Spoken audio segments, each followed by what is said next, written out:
2 years ago, I worked as a background extra on a movie called Carry On, which recently came out on Netflix in December of 2024.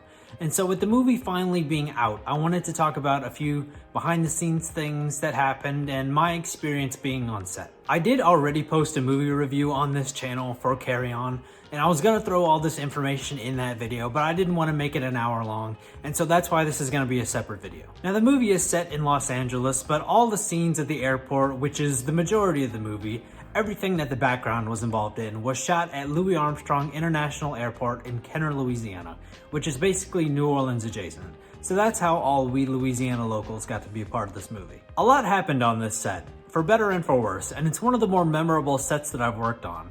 Something that made this production stand out though is that on most sets you are allowed to have your cell phone on you as a background extra except for in special cases, but you're not allowed to take pictures or videos on set, and that's meant to keep spoilers and leaks from ruining the movie for everybody involved. Unfortunately, these measures didn't really help, because it was like 2-3 days after I had been there that someone decided to Facebook Live one of the scenes.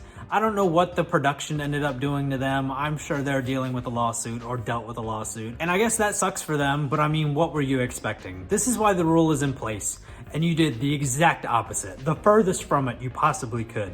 And now here we are. You ruined it for everybody, because after that, we all had to check our phones into the front desk, the check-in desk with the production assistant. We couldn't even keep it in our bags, or I guess you could still leave it in your car, but I mean, they didn't even want you to have it in holding, so you kind of just ruined it for everybody else. I never did hear who exactly it was that Facebook Lived one of the scenes or what happened to them, but I'm sure it wasn't great. I guess the only silver lining to that whole situation was after that, you had to check in your phones at the front desk, and in exchange you got tickets for a raffle, and you could win prizes and stuff like that. I didn't win any prizes, but I guess it's a silver lining for somebody. Somebody won a prize. And that's really just the tip of the iceberg with all the shenanigans that happened behind the scenes of this set. So I have a couple of my other background extras here to tell you their perspective and some of their stories. Hey guys, my name is Bella, and I'm going to share my personal experience about working on Carry On. My friend asked if I would make a little segment to put in his video about what it was like for me personally. Since we worked together on the movie, I said, why not? I love to share my experience on the movie. I love talking about movies I worked on. I think it's a fun little job just to do, so why not share it with everybody else? And I'm gonna be really cliche for a second, but at the time of recording this, the movie just came out on Netflix. If you haven't known already, if this is your first time hearing about the movie, you came across this and want to learn more about it, please go watch the movie. It really means a lot to me. I know it means a lot to the main actors and the crew, and we put in a lot of hard work and a lot of hours into this movie, and it generally just means a lot when I get to see people talk about it and like make comments about it. There's been other movies that I have seen on social media, and I go and read the comments, and it generally just makes me really happy to hear all the people who really like it and love it and just say great things about it. So please go watch it. I really hope you enjoy it. It's out now, and I really hope you enjoyed this video because this is my first time doing something like this. I'm doing this for my friend. I haven't really done anything like this before, and if I'm being real right now, this is like my 100th take making this video because I am a perfectionist, and I just wanted to be perfect and make it easy on him with editing, even though I'm taking up time now. So I'm gonna hurry up in this section right now, but I'm gonna talk about the good, the bad, and ugly. I'm gonna save the good for the end so y'all can leave my section with a high note and everything. Disclaimer, I don't know how the movie ends. I haven't watched it yet. I'm gonna watch it with my family, just as that's the thing we do with my movies I work on, and I'm currently at college, so I'm waiting to go back home. I haven't seen the trailer. I'm not in the trailer, and that's pretty much, I just know the plot line. So anyway, I'm gonna talk about real quick how I got into the movie, cast it, and then we'll go from there. So I originally got called to work, I think October to December 2022, and they're just calling for availability at first. I didn't get it. It's okay, I really don't care now. I'm kind of glad I didn't get it because I got a better offer, which I'll explain soon. But I did later get called by them to work about a week on set. It was filmed out in the New Orleans area and our old New Orleans airport. If you're not from here, you haven't been, we have two airports. We had an older one, but they recently built a newer one because the old one had just been through a lot and we needed a new one. We really did. So the old one is just used by cargo planes, military, and now filming wise. Anyway, it was filmed out there. For me personally, that was about an hour to an hour and a half drive. Like I said, I'm in college. I'm going to college out in Baton Rouge, so that's just the drive it takes to get there for me. So that was a little bit of a commute, but that's kind of what I take when I want to go see people in New Orleans, and if I want to work on movies in New Orleans, that's kind of just generally what I have to deal with, and I am happy to do that. I am making memories that will last me a lifetime, and I'll forever be in movies, so I'm up to doing that.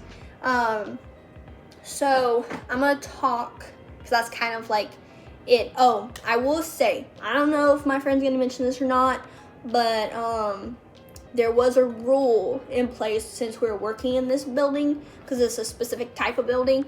We could only be in there or like film until 7 p.m. at night. So we had to be out of there, or we had to be done by 7, because we weren't out of there by 7. Trust me, I'll tell you in a second. So that was just a rule we had.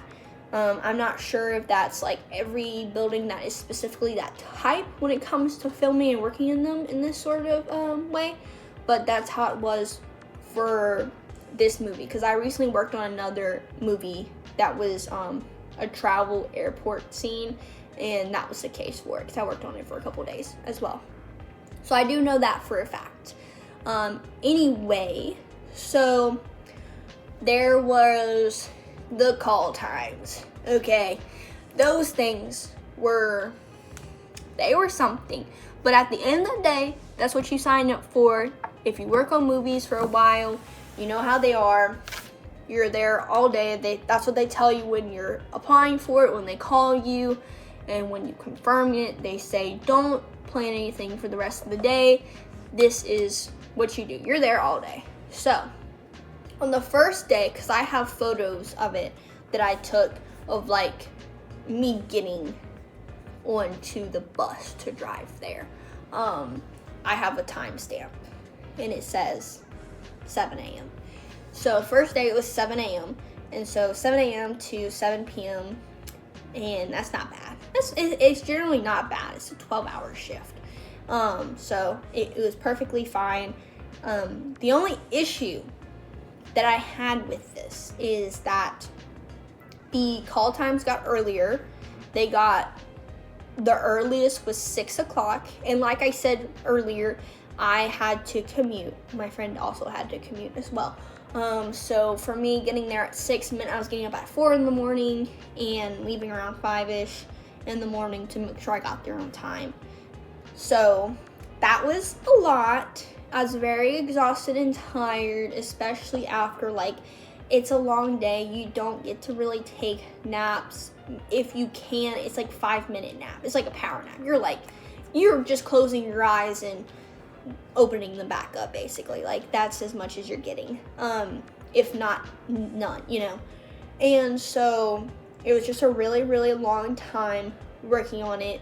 And then what was a big pain that made it worse, which I knew what I'm signing up for. This is just me saying about it. But since there were so many people there, it's over 100 people, and most of the time people had to give clothing back to wardrobe, because if you have a wardrobe, you have to give it back to them or you get in trouble. I don't know what all happens when you get in trouble, but you get in trouble.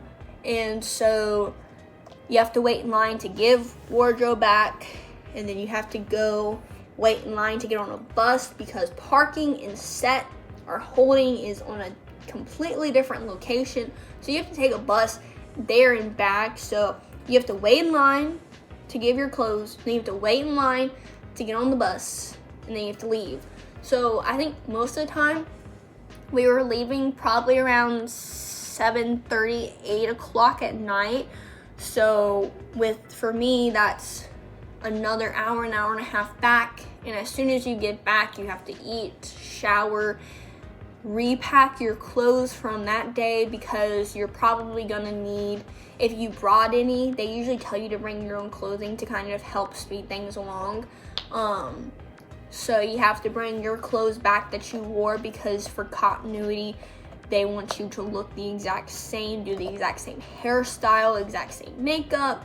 Usually it's just a base level makeup. So kind of what I'm wearing now, basically I have a little makeup on. You can't really tell I have makeup on, but base level makeup. Make sure your hair is clean, it's done. Just have it ready for the next day and you're good to go. So I wasn't getting back until super late, and then having to do all of that. I don't even know, like, really honestly how much sleep I was getting at that point in time. I was doing that for a week, which ended up becoming a safety issue for myself, which after this movie, my family took into consideration with me of probably the best ideal for me if I'm working on movies like this is to find a place to stay in New Orleans, which I have ended up doing, because with those little hours of sleep, I was starting to fall asleep while driving, and it just wasn't safe. I would call my parents and talk to them, and I still was just falling asleep. I was getting very tired, just because it's a hard working day. It's waking up early, driving, getting out late, driving again, and then specifically that road from New Orleans to Baton Rouge, majority of the way there's not any lights on the road, so it's just pitch darkness. So like everyone knows what it's like driving on those. It's not fun. It's just lonely. I'm by myself, so it's very easily to fall asleep even if I'm blasting music, and that just became a safety issue. So for me, I learned from that movie, if I'm doing movies similar to that or for a couple of days, it's just a lot easier to be closer to set. Which was one reason why I decided to not work on it, because I had the other production I worked on right after it. So I went from Carry On the very next week to working on Iron Claw. If you haven't watched Iron Claw, it's about a wrestling family, the Von Erich brothers. It's a very, very tragic story. It made me cry. It made my whole family cry. But that one was filmed out here in Baton Rouge. So for me personally, an hour to an hour and a half versus 20-minute drive, you can see why. Both of them were big movies at the time. Iron Claw had Zac Efron and a bunch of other well-known actors, and Carry On had Taryn and a lot of other well-known actors. So it was either or. I wasn't missing out on really anything. Plus, Iron Claw had more action shots. I was there for almost all of the wrestling days that they had, and it was so cool getting to see that. But we're not talking about that movie. We're not. I will mention it again later because it comes up again. But anyway, that's besides the point. So yeah, that was one reason why I ended up not working on it, because safety reasons and just really, really long days that made me tired and falling asleep at the wheel. Yeah, as Bella said, the hours were kind of brutal. It was the standard 12-hour day you'll see for most background extras on movies and TV shows. But the thing is everything else just added up. You get 13 hours total if you want to count the hour lunch break. You can't leave for that, you're just there. And then also, what hurt the most was it was a significant commute for many of us. So you're looking in total 15 hours, 16 hours, 17 hours if you add in the drive time each day. And so every night was kind of a go straight to bed, or a eat something for dinner really quick and go straight to bed if you wanted to have any sort of good night's sleep. And so in that respect, it was a very tiring process. The next thing I'm gonna talk about, this was a big thing that happened on set, by the way. Very, very big thing, which also kind of pushed background actors away and made them go to Iron Claw.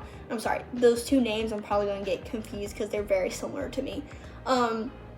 So with the movie, we had to sign an NDA, and basically an NDA, you can't talk about it. or share anything about it. So on one of the days of filming, there was a guy who apparently had done this on previous sets. So I don't know how he was able to get on this set, because he's supposed to be blacklisted, which being blacklisted basically means like you're not allowed to work on these movies anymore, especially Netflix. Like, this is a big deal. This is Netflix level.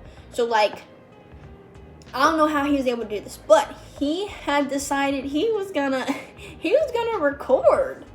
He was gonna record, and he posted an actual scene from the movie that they filmed, and it got leaked. It was spread all over the news, because before that, there's already people taking pictures of Sophia and I think Taryn and maybe someone else that was in New Orleans, because they knew where it was being filmed at. They had been on the lookout, but that wasn't the only case. There was I don't know if this is still in the movie or not. So, but if you already seen it and you know, you're gonna know what I'm talking about. But apparently, Taryn and Sophia, I think they're the main couple, if I remember correctly. They have a baby at the end of the movie, and that was like one of our first scenes that we had filmed. And the IRL mother was there, obviously, because it's a minor, and it's a baby. You have to help the baby because the baby's gonna start crying.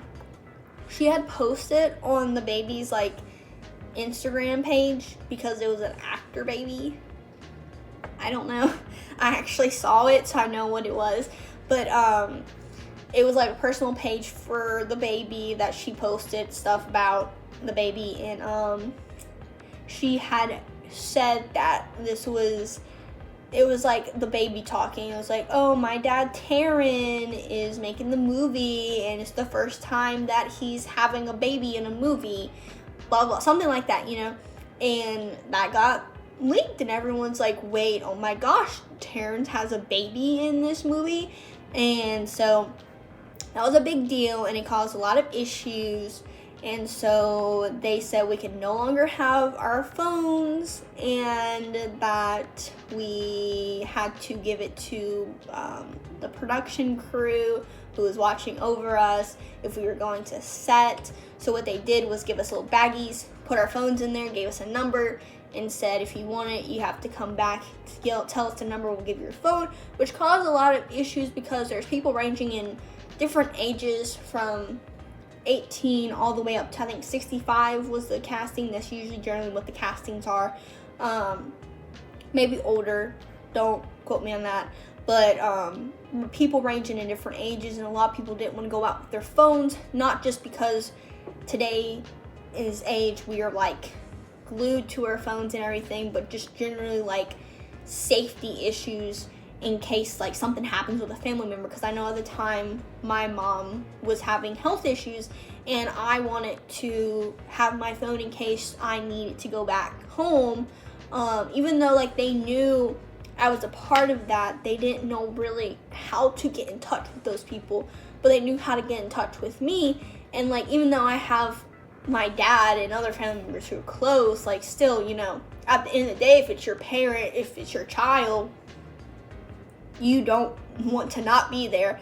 So it caused a lot of issues with people and made a lot of people leave. They tried to like get people to give their phones by doing a raffle, which it was good at first. They gave away a TV, I believe, not a big TV, obviously. They gave a TV away, and then by the end, it was just all crappy stuff, and so people weren't very thrilled by that. What I gave my phone at first, but then what I ended up doing was I had a personal bag on set, so I gave the phone, I didn't give the phone, I put the phone in my personal bag, and I left it at my seat, because no one's digging in your stuff. If they do, that's very strange for you to do.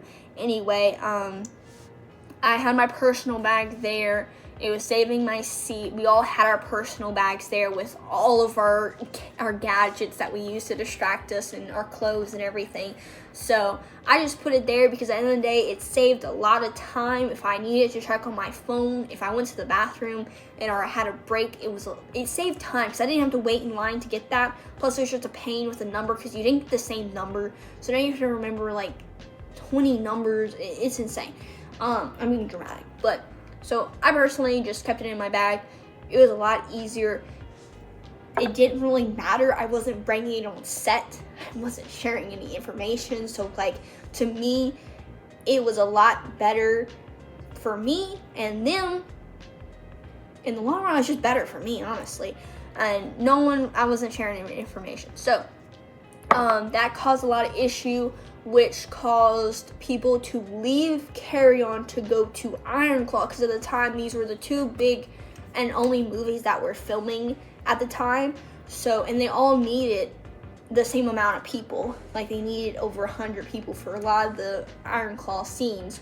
I remember when I was working on Iron Claw after working on Carry On, they had already called me a couple times, kept asking if I was available, and I kept saying, no, I'm on a different show, I can't come work for you. But they were calling people up in the holding for Iron Claw, like asking them, they kept asking, like, can you come work on Carry On? We don't have enough people, because people just didn't want to work on that set anymore.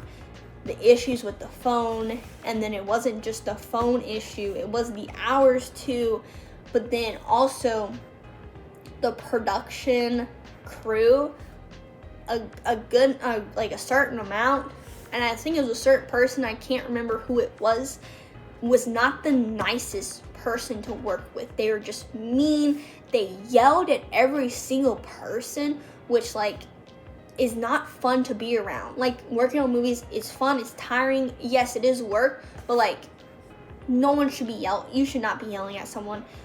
It's not nice. Like, you can communicate and tell them what you need to get done for something without yelling. Like, so a lot of people just did not enjoy that, along, like I said, with the phone situation and the call time. Like, we're all adults. We just didn't really enjoy it, and so we had another option we went to. And honestly, before I even worked on Carry On, I was already booked to work on Iron Claw. So like, this was done for me before I even knew what it was like. And honestly, like, it was just so nice, even down to the director, even down to the main actors. They like would come and talk to us. I remember when working on Iron Claw, they stopped filming for a second so Zac Efron could come up and talk to us, and then he personally came up and talked to me and was like thanking me for working with him. He like said he remembered seeing me in a couple scenes a couple days ago, he like remember constantly seeing me. And so like, generally, like, working as someone as a background actor, going from a set where someone's like yelling and cussing at people because they just like couldn't understand what they were asking, or like they did it what they're asking but they just didn't like it, to someone, even not like the director thanking everyone, Zac Efron thanking everyone. Like, it's really nice, because at the end of the day, we don't get credited on the screen. When that credit comes down, our name's not on there. And so like, getting thanked by people like that, it means a lot. Like, a lot of the background actors, when that happens, we're like, oh my gosh, I can't believe he did that. Like, it's really sweet for him to take that time out of filming in his day to just stop and say, you know what, thank you guys, because without y'all, we couldn't do this type of stuff. Like, it really goes down to every single person in the movie. So like, that was a lot of reasons for a lot of background actors, like, that I talked to, and that they said that it was in between this one and that one. At the end of the day, it was just like, those things were not helping, you know. Those are the things that kind of push people. Production and the call times and the hours and just like all that stuff, it was just crappy. And then also what was crappy is like, imagine going through TSA. The best way I can explain it, imagine going through TSA and you were like, you get through it, you get all your stuff, and then they tell you, go back and do it again. You do it and go back and do it again. Like, that's all we're doing all day long. And then they're like, no, we need to stop, we need to redo something, stop, redo something, we need to move this angle. Like, we did that over 100 times every single day, and it was a lot. And then you're getting placed in different locations here and there, and you're getting in this different time of the scene and this different time, because then they don't want to see your face because they just saw you here. So it doesn't make sense if you're here and there. And just like, generally, I take this as a game. try and find, if you pick out one background person, and if you're in a scene, I can tell you, you will see that person at least like 5 times. I've watched a movie before where I caught this man walking behind the main character like 3 times, and this was the same sentence that kept going. Like, they didn't stop. He just went back and forth and back again. So like, that's what it's like working on movies. So it's just really tiring. And then like, we also didn't get to really go on breaks a lot. A lot of times we can go on breaks on movies, but this one, they just couldn't really do it. So like, we had to stay in those positions all day, just standing there, squatting on the ground, sitting on our luggage. And it was just very tiring, uncomfortable, and just made the day longer too, I think, generally. Like, you're just sitting there waiting for them, and they're just like can't figure out what they want, since there was issues with communication between crew and everything. Because they would tell one person to do this, so then they would start to move people, but then another person would get angry at the person who just told them, because they're like, no, and then that person's in trouble who moved us, and it was just like a whole lot of stuff. Like I said, with production and the crew, there was like issues, and that's what kind of made it not fun for a lot of background that I heard from other people, and then me personally. Like, it's not really fun when you're working on something and you're getting told 3 different things by 3 different people, because at the end of the day, you just want to make sure you're not in the way of something, because like, you as a background actor, they can get rid of you. Like, at the end of the day, it just cost them $150 for you to be there. That's nothing to them. They paid over 100 people that money. That's just kind of a mindset. Like, just listen to them, stand where they want you, and just don't get in the way. Do the best that you can, you know? But it's just really what happened. It was just a lot of back and forth repetitive stuff of going through TSA. Just generally going through TSA, but 100 times. That's what we did. And sometimes they would ask you to take your shoes off and just keep them in the thing. Like, we were walking around in our socks, or people who didn't have socks on. That's all we did. We're just back and forth without shoes on. Just keeping them in there, making sure we have all our belongings here. And they're like, oh, take this off, take your belt off, take your jacket off. Like, or have your shoes off, but then take your jacket off as soon as we're starting, and then put it on there, push the cart through. And then they have to reset everything. So then you have to put your coat back on, make sure you look the same. And that's kind of how it went with the movie. That's how any movies go. But it's just, I keep saying, I'm being repetitive at this point. That's really how it was. I will say some cool parts now. I think I kind of went through all the bad parts. One thing was weird. It was always cold.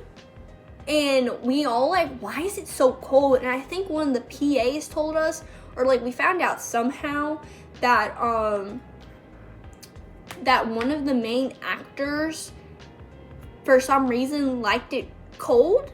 So whenever he was there, I don't know if it was a he, it was one of them, okay? One of them liked it cold, so whenever they were there on set or like around the area doing something that day, it was freezing cold. Like, insanely cold. We were all freezing our butts off. Anyway, so on to the good stuff, and then I'm gonna be done. So we ended up having a dog on set. I don't know if this is in the movie. Like I said earlier, I don't know what happens in the movie, but there was a dog. It was very cute. He like, so you know how before you get to the TSA scanning line, they have the little desk to check your IDs and your tickets. So we're waiting in line for that, and they have a dog, and they like talking over the microphone, like, don't touch the dog, don't talk to the dog, don't distract the dog, don't do anything to mess with the dog. He is a paid working actor.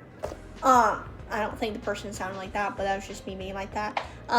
Anyway, so he was very cute. He ran down the middle of it, and you just see him like jump on the back of this person and kind of like do a little half circle and then jump off of him.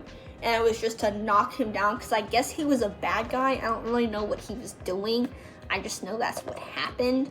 It was very cute. It was very funny. That was my first time seeing an animal on a set before, and I thought it was just really cool because I love dogs.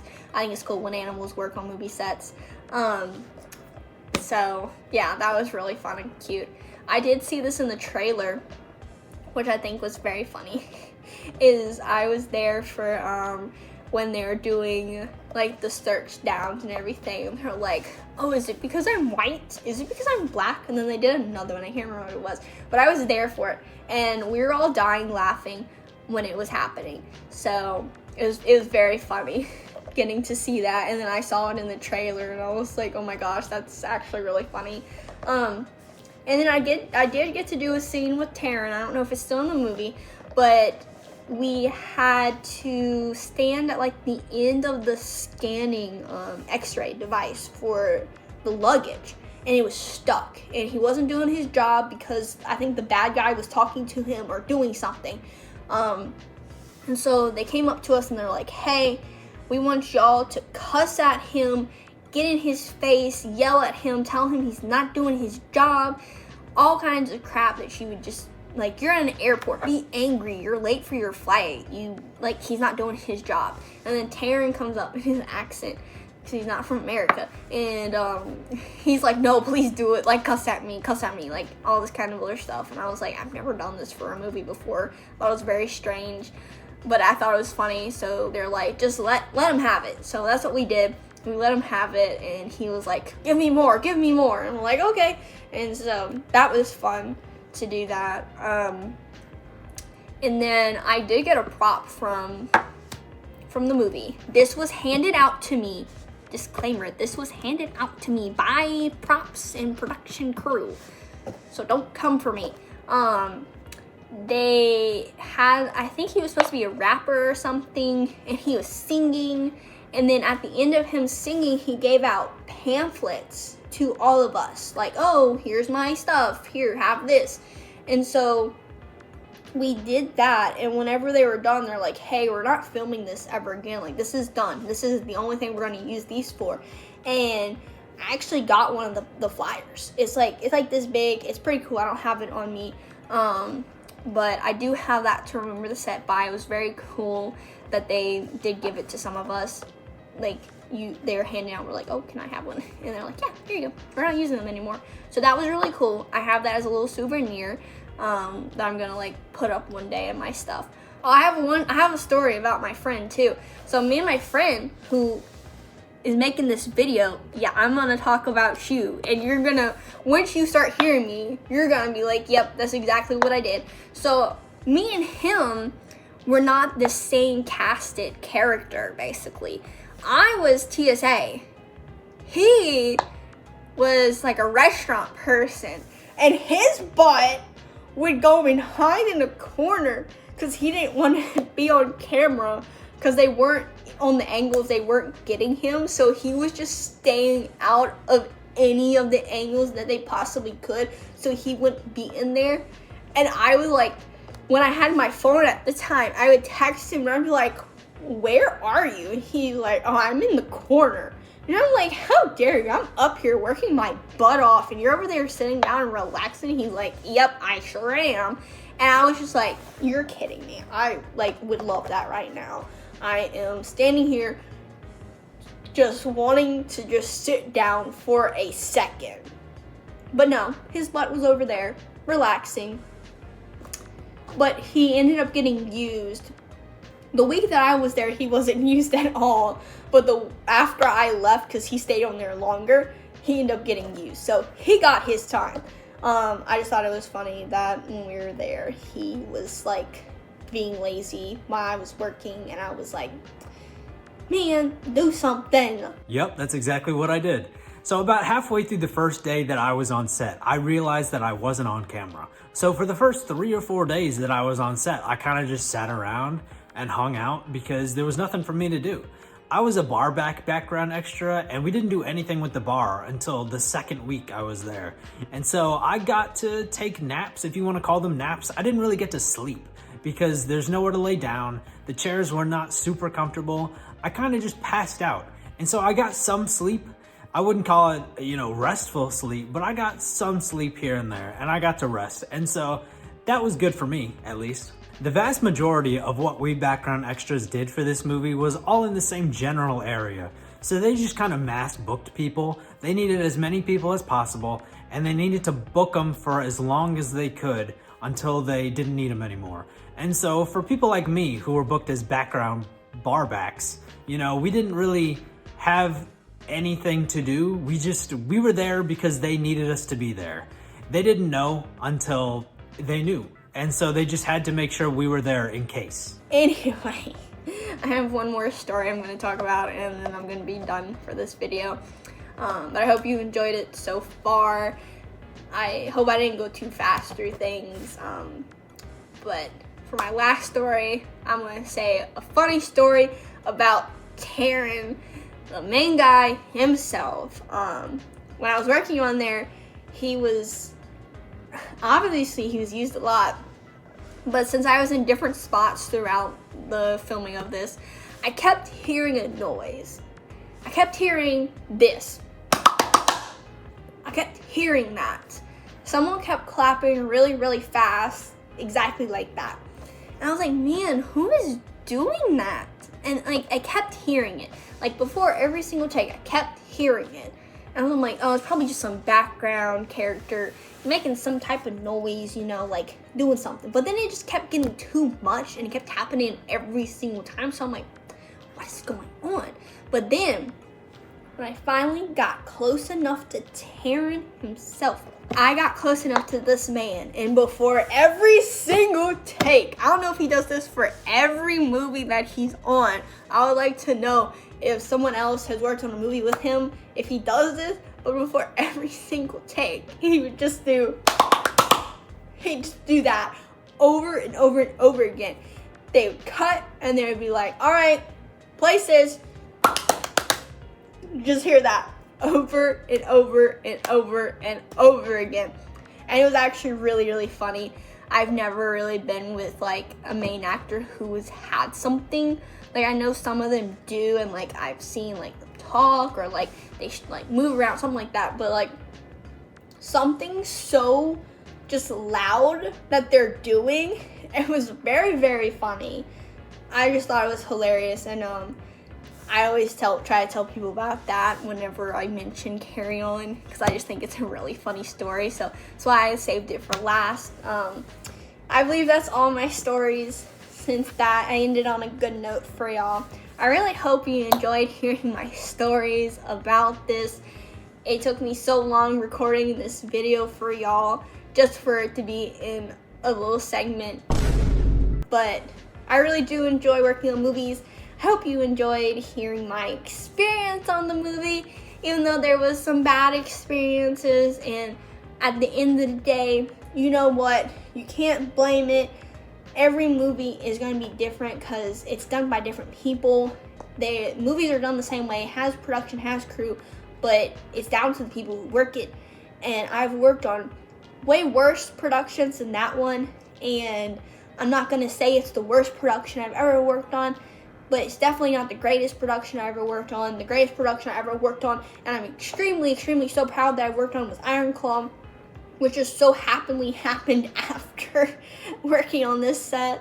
But I'm incredibly grateful for the opportunities that I have. I am so grateful for all the friends that I've met, and thank you for my friend once again for letting me make this video so I could be a part of your video.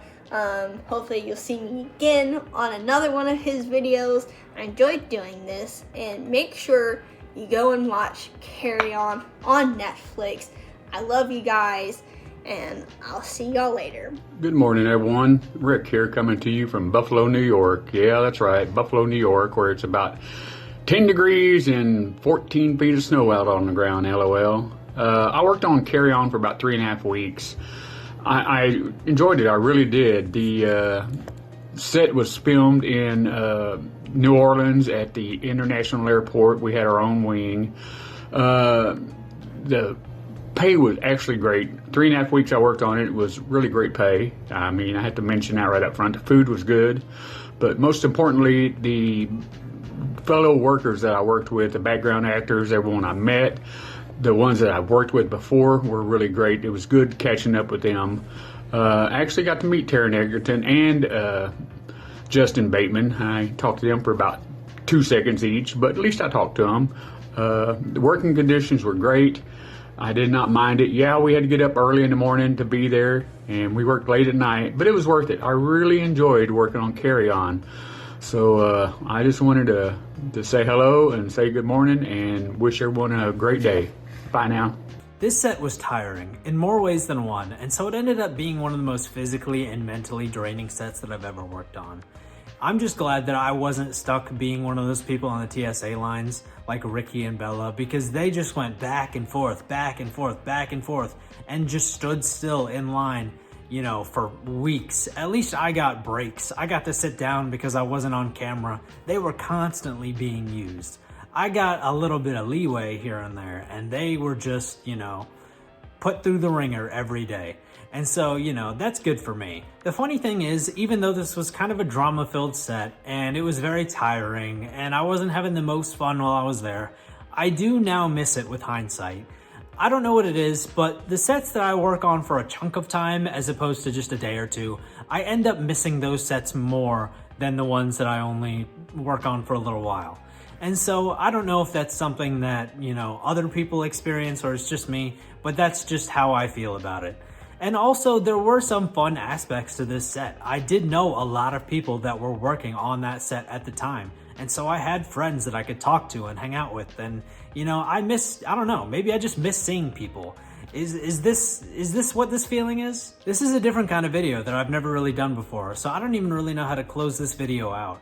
So let me just start by thanking Bella and Ricky for helping me out with this video and sharing your experiences so that it's not just me talking about my experience.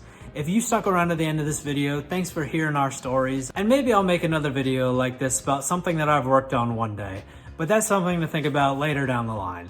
For now, if you want to help me out here on YouTube, liking this video, commenting on this video, subscribing to the channel, all those things help me out here on YouTube and would be greatly appreciated. And have you ever worked on a film set? Let me know in the comments down below. What was your experience like? What did you do on set? Let me know. Until next time, bye.